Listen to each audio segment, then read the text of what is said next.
안녕하세요. 만약에 하나님의 거대한 구원 계획을 한눈에 볼 수 있는 시간표가 있다면 어떨까요? 사실 그 시간표가 아주 오래된 절기들 속에 숨겨져 있습니다. 이건 그냥 옛날 명절 얘기가 아니고요. 인류 전체의 역사를 꿰뚫는 일종의 예언 지도 같은 거예요. 바로 이 질문, 이게 오늘 우리가 파헤쳐볼 핵심입니다. 만약 이 고대의 절기들이 단순한 기념일이 아니라 과거와 현재, 그리고 우리가 가야 할 미래까지 전부 연결되어 있는 예언의 지도라면 과연 우리는 뭘 발견하게 될까요? 자, 그럼 그 거대한 청사진 한번 같이 펼쳐볼까요? 성경 레위기에 보면 7개의 절기가 나오는데요. 이게 그냥 따로따로 있는 게 아니에요. 전부 연결돼서 하나님의 구원 계획이라는 하나의 거대한 스토리를 만들어냅니다. 이 절기들을 제대로 이해하려면 딱 두 단어만 기억하시면 돼요. 바로 그림자, 그리고 실체입니다. 그림자를 보면 그 실체가 어떤 모습일지 대충 짐작할 수 있잖아요. 이 절기들은 과거 이스라엘의 역사를 돌아보는 그림자인 동시에 앞으로 오실 진짜 실체, 바로 예수 그리스도가 어떤 분이신지를 미리 보여주는 예고편 같은 거였죠. 이 시간표를 크게 보면요, 딱 두 부분으로 나눌 수 있어요. 먼저 예수님이 처음 이 땅에 오셨을 때 완벽하게 이루어진 봄절기들이 있고요. 그리고 앞으로 다시 오실 때 이루어질 가을절기들이 있습니다. 그럼 우리는 지금 어디에 있을까요? 바로 그 봄과 가을 사이, 이 긴 다리 위 교회 시대라고 불리는 바로 지금 이 시대를 살아가고 있는 겁니다. 자, 그럼 먼저 이미 성취된 약속, 봄 절기부터 시작해 볼게요. 이걸 보면 예수님이 구원의 역사를 어떻게 시작하셨는지, 정말 소름 돋을 정도로 정확하게 들어맞는 걸 볼 수 있습니다. 첫 번째는 바로 유월절입니다. 다들 아시는 이야기죠? 이집트의 마지막 재앙이 내릴 때 어린 양의 피를 문에 바른 집은 죽음의 천사가 그냥 패스오버, 넘어갔잖아요.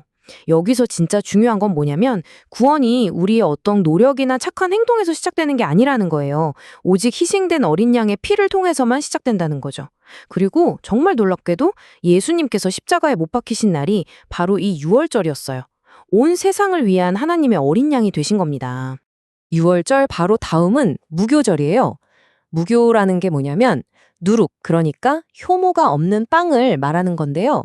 성경에서 이 누룩은 종종 죄를 상징하거든요. 그러니까 피로 구원받았으면 이제 그걸로 끝이 아니라 우리 삶에서 죄라는 누룩을 제거해 나가는 거룩한 삶을 살아야 한다는 걸 보여주는 거죠. 세 번째 절기는 초실절입니다. 말 그대로 첫 열매를 거둬서 하나님께 드리는 날이에요. 그런데 여기서 또 한 번 소름이 돋습니다.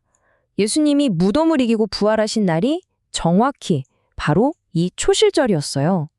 이게 뭘 의미할까요? 그분이 부활의 첫 열매가 되셨다는 건 앞으로 그분을 믿는 우리들도 똑같이 부활할 거라는 확실한 보증수표가 되는 겁니다. 자, 봄 절기의 마지막 퍼즐 조각은 오순절입니다. 초실절부터 딱 50일째 되는 날이죠.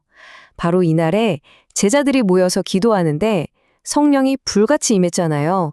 교회가 바로 이날 탄생했고 평범했던 사람들이 복음을 전하는 엄청난 능력을 받게 된 겁니다. 이걸로 봄 절기는 정말 하나도 빠짐없이 완벽하게 성취가 된 거죠. 자, 이제 시간의 흐름을 타고 앞으로 가보겠습니다. 아직 이루어지지 않은 미래, 바로 가을절기예요. 이건 우리에게 엄청난 소망을 주면서 동시에 왜 우리가 지금 정신 똑바로 차리고 깨어 있어야 하는지를 알려줍니다.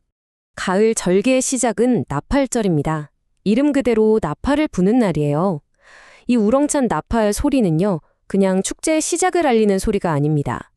영적으로 잠들어 있는 사람들을 향해 일어나라, 깨어있으라고 외치는 경고음이자 곧 주님이 다시 오실 거라는 재림의 신호탄인 셈이죠. 그 다음은 속죄일입니다. 1년 중에 가장 경건하고 또 가장 무거운 날이라고 할 수 있어요.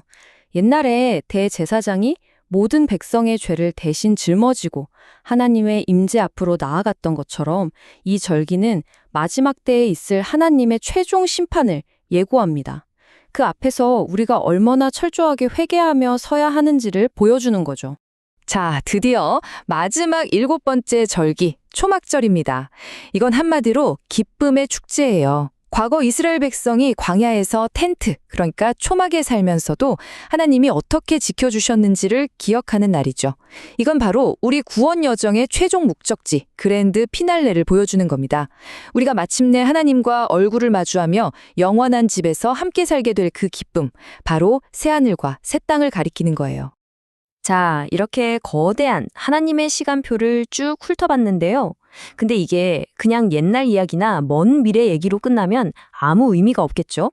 중요한 건 이 시간표가 바로 오늘, 지금을 살아가는 나의 신앙을 비춰보는 지도이자 거울이 된다는 겁니다. 그래서 이 지도가 우리에게 첫 번째로 묻습니다.